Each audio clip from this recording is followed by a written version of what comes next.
Thank you, Mr. Speaker. I join the Prime Minister in remembering the events at Lockerbie 30 years ago. I remember the silence that fell on this entire building when the news came out of what had happened at Lockerbie. And for the people of Lockerbie, the trauma lives on. And for the families of the victims, it also lives on, and we should remember them today. Mr. Speaker, can I also take this opportunity to wish you and all members of the House and everyone around our country a very happy Christmas, and particularly to those that have to work over Christmas, and of course our armed services that will also be on duty over the Christmas period, and all the best for a peaceful and welcome 2019. Mr. Speaker, well, I've gained acquiescence.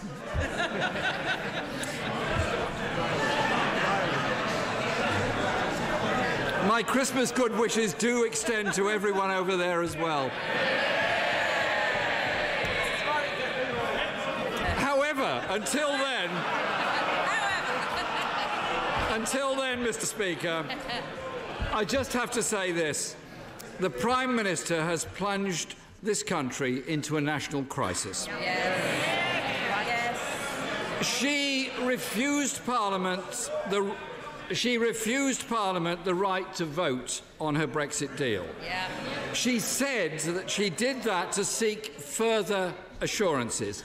She failed. Yeah. She's now claiming that she is still seeking further assurances, while all the time running down the clock on the alternatives. So can the Prime Minister explain to us when the European Council will meet to approve the changes that they have already ruled out? Can I say to the right honourable gentleman, we are indeed still working with the European Union. We have discussions with the European Union to seek those assurances that this House wanted us to seek. Can I just correct the right honourable gentleman on one particular point? He referenced the issue of the meaningful vote. We will have that meaningful vote here in the House. I set out earlier this week, well,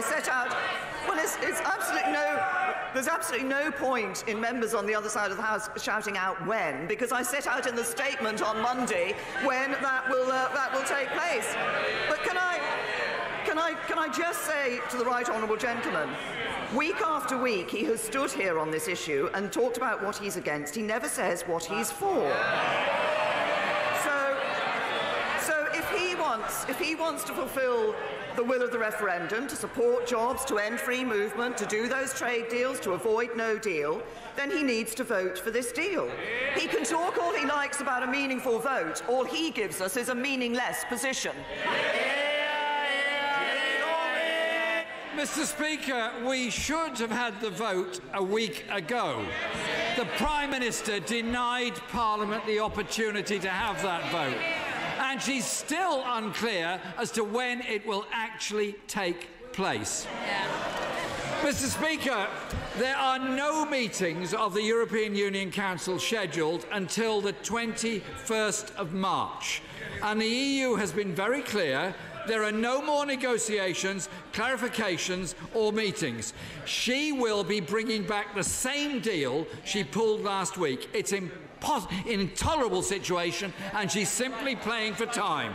Yep. And on Monday, in a response to a question from the honourable member for Belfast North on the backstop, she said, "I'm seeking further political and legal assurances in relation to those issues which can be achieved in a number of ways."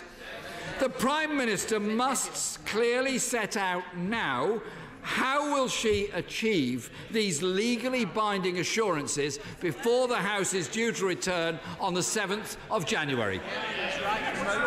We will set out what is achieved in our EU discussions when we return in the new year, when we have had those discussions, when we bring those assurances back. Can I just say to the right honourable gentleman, he can get as angry as he likes about this issue, but it doesn't hide the fact that he has no Brexit plan. And I know it's Christmas. I know he's looked in his stocking, down the chimney, under the Christmas tree. He still hasn't found a Brexit plan. He has to accept his responsibility to deliver on Brexit. Order! Order. You're normally, Mr. Yassin, a most composed, almost laid-back individual. You're becoming very hot-headed. I'm worried for your own sake. Calm down. Be a good fellow. The Prime Minister. The right honourable gentleman has to accept his responsibility for delivering on Brexit. And, you know, there are some people that say that the Leader of the Opposition just going through the motions. What we saw this week is he isn't even doing that. Mr. Speaker, it's the Prime Minister who's supposed to be undertaking the negotiations. It's the Prime Minister that's failed to bring an acceptable deal back. And if she doesn't like doing it, then step aside and let somebody else do it.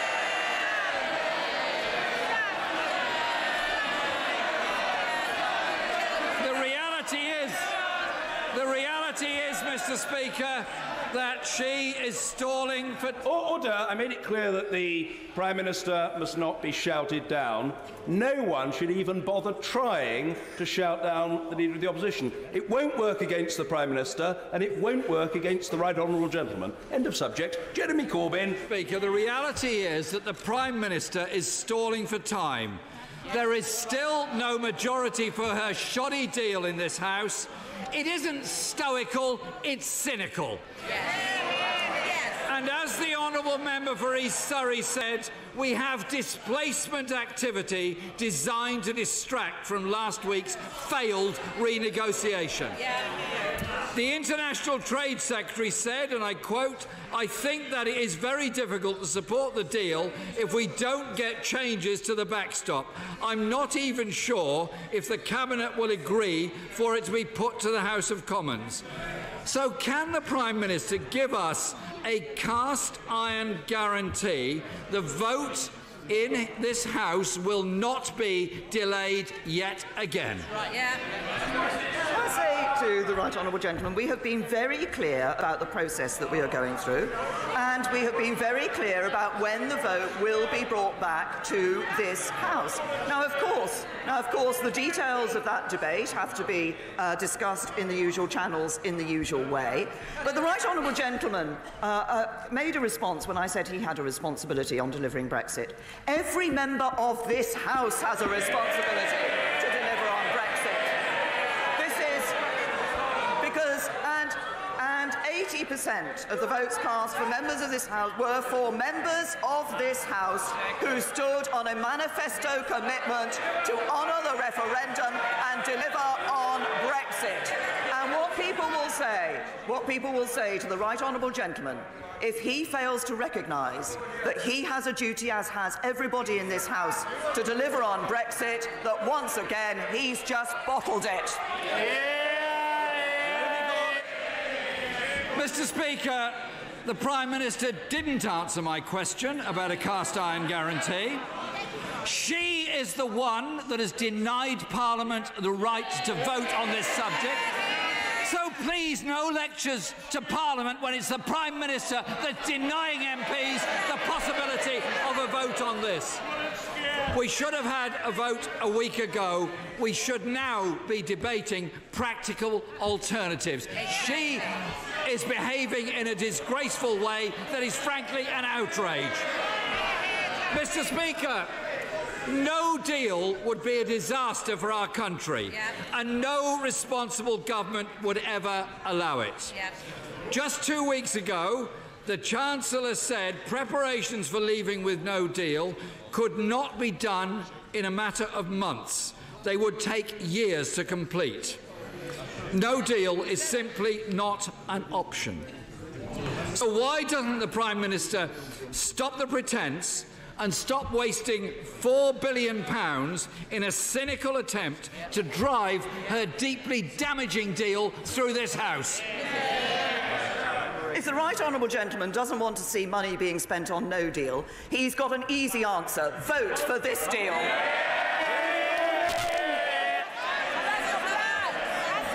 Mr. Speaker, what the Prime Minister is doing is a criminal waste of money. She is recklessly running down... Order! Order. In this House of Commons, where we're supposed to try to treat each other with respect, no one under any circumstances is going to be shouted down. So stop the attempted shouting down on both sides, abandon the juvenile finger-wagging which achieves precisely nothing, and let each other be heard. It's called the assertion of democratic principle. Jeremy Corbyn. Thank you, Mr. Speaker. The Prime Minister is recklessly running down the clock, all in a shameful attempt to make her own bad deal look like the lesser of two evils. With rising crime, 20,000 fewer police on our streets, 100,000 vacancies in our National Health Service, and the worst performance for any November on record last month, how can the Prime Minister justify wasting that money on no deal that cannot and will not happen? I say to the right honourable gentleman that until a deal has been ratified, it is the responsible position of government, and would be the responsible position of any government to put in place contingency arrangements for no deal. But I repeat to him, if he wants to ensure that we leave the European Union with a deal, then he has to put into practice what he's saying and actually vote for a deal. And he talks, yet again, he talks about issues like the question of the number of police officers and money going into the police. We put extra money, they've made extra money available to the police this year. We made extra money available to the police, and what did the Labour Party do? They voted against it. Jeremy Corbyn. The Prime Minister should stop dithering and put it to the vote of the House. Let the House make decision on it. Her friend, the Honourable Member for Totnes, is right, is she not, when she said that the threat of no deal, and I quote, is an absolute disgrace. The Prime Minister, Mr. Speaker, has thrown away 2 years on her botched negotiations. She's now recklessly wasting £4 billion of public money. She's holding Parliament and the country to ransom. She is irresponsibly risking jobs, investment and our industries. There have been no changes, so she must put her deal to the vote. Parliament must take back control. There is no majority in this House for no deal, Mr. Speaker. Isn't this just a deeply cynical manoeuvre from a failing and utterly reckless Prime Minister? To say to the right honourable gentleman, it's a bit rich him standing here and talking about dithering. Let's see what the Labour Party did this week. They said they would call a vote of no confidence. Then they said they wouldn't. Then he said he would. Then it wasn't effective. I know it's Christmas. I know it's Christmas. Order! Members must not shout at the Prime Minister. Order! Calm yourselves. Try to get into the Christmas spirit. Or if you can't do that, at least listen to the Prime Minister. Thank you, Mr. Speaker. They said they'd put down a vote of no confidence. Then they said they wouldn't. Then they said they would. Then they did it, but it wasn't effective. I know it's the Christmas season and the pantomime season, but what do we see from the Labour front bench and the right honourable gentleman? He's going to put a confidence vote. Oh, yes, he is. Oh, no, he isn't. I've got some news for him. I've got some advice for the right honourable gentleman. Look